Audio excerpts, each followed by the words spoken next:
ကြိုက်ထားတော့ပုတ်ရင်များပါတယ်20ကျော်ပေါ့နော်ဆိုတော့စနေလည်းအခုကတောက်လျှောက်တော့ခီးထွက်တော့တန်လေးတော့နည်းနည်းနာနေတယ်ဆိုတော့အဲ့နေ့တော့အကောင်းဆုံးစူးစမ်းပြီးတော့တီးဆိုပါမယ်ရှင်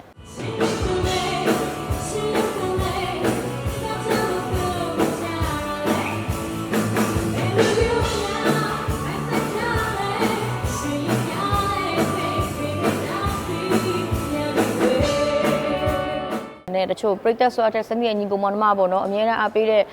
စနေရဲ့မိသားစုလိုပေါင်းရတဲ့တငယ်ချင်းတွေရောက်များစွာလည်းတချို့ဆင်းလာကြမယ်ပြောတယ်ဆိုတော့အကုန်လည်းကျေးဇူးအများကြီးတင်ပါတယ်လို့အားလုံးကိုလည်းဖိတ်ခေါ်ချင်ပါတယ်ရှင်